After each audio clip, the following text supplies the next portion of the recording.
people of Uganda for so graciously and expertly hosting this 9th Commonwealth Youth Ministers meeting. This has been an extraordinary and, I believe, an historic meeting.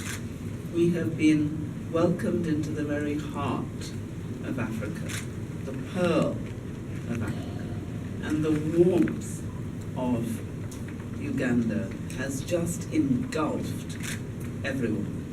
And absolutely every person who has attended this meeting wants to come back.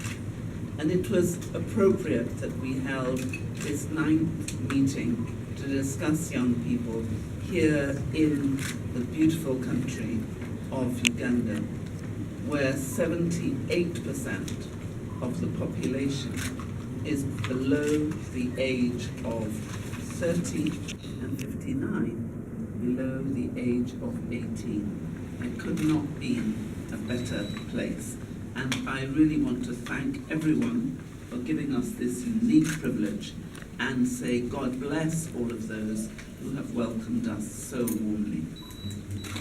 I must acknowledge, first of all, the passion and commitment demonstrated at this meeting by the youth leaders and the youth sector stakeholders from Uganda and across the whole Commonwealth, from Africa, Asia, the Caribbean, and Americas, Europe, and the Pacific.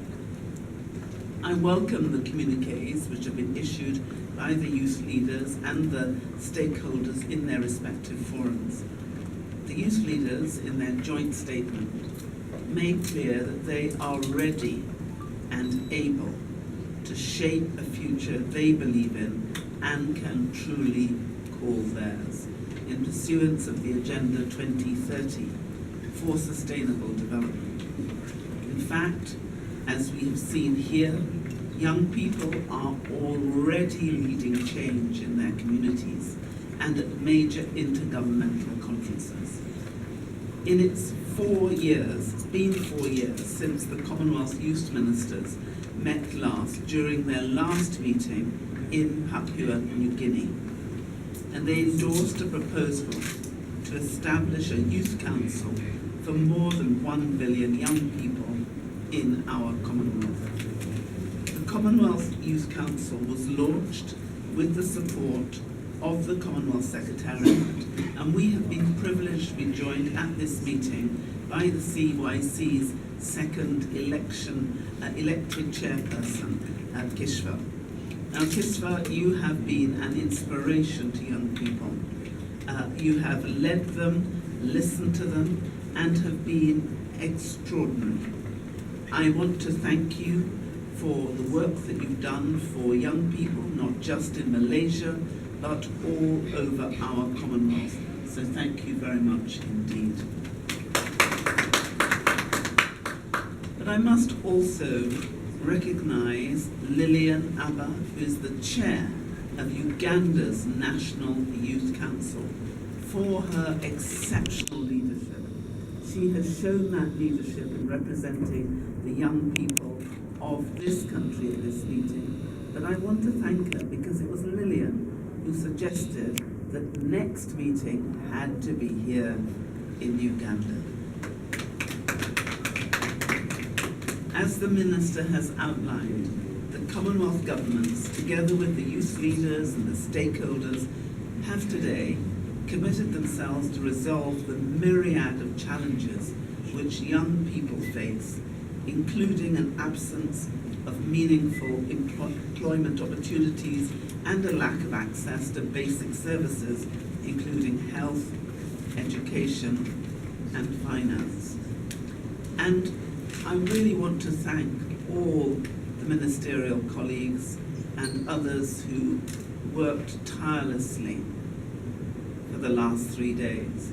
You have heard the Minister read out the communique.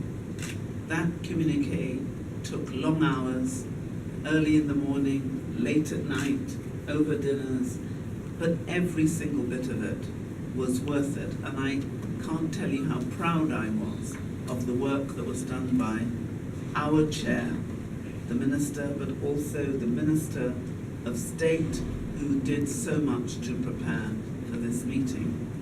At the meeting, the ministers made commitments on a set of clear policy objectives, and I'd just like to summarize some of them.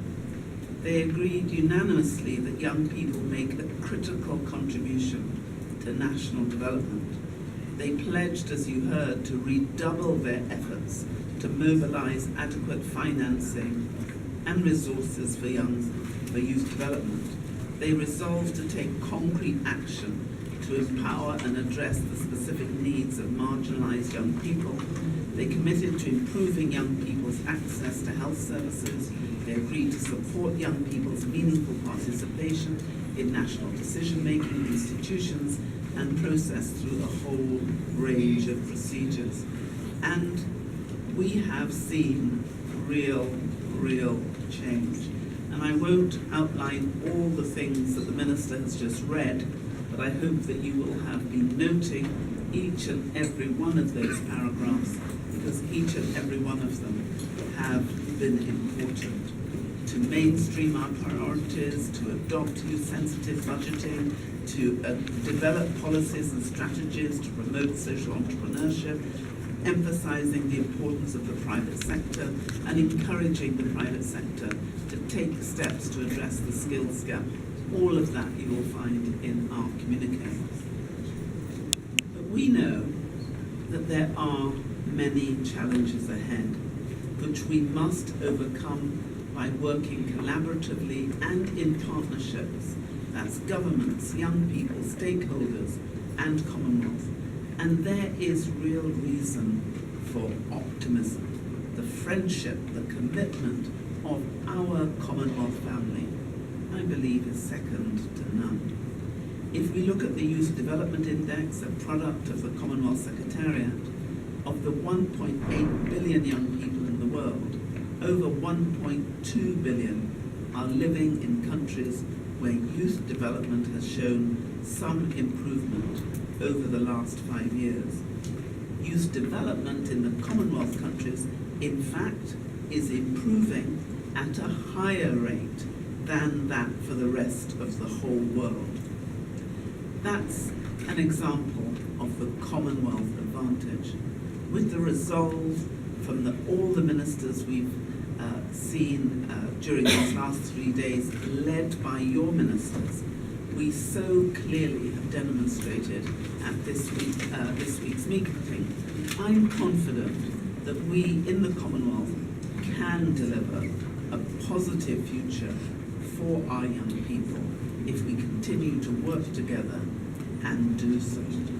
But we must choose to do so. Governments, young people, and youth sector stakeholders working together. And we must choose to continue the partnership and the promise of this 9th Commonwealth Youth Ministers meeting. And I seriously look forward to us meeting all again, this time in the beautiful island of Jamaica. But I would like to close by thanking everyone here in Uganda for the brilliance of your welcome, for the warmth of your engagement, and for the true heart that this pearl has demonstrated to the rest of the world.